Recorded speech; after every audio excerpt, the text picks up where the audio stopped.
everyone! Today I'm drawing Colouring Whole. Let's draw and paint together. First I am drawing the head.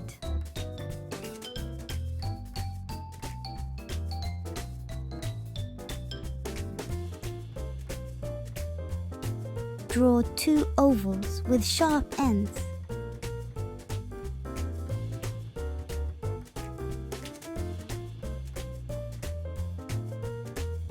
Sketch the curved line bottom of the whale's head.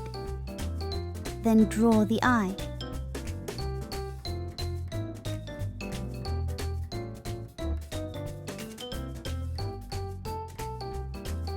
Finally, draw the fountain at the top.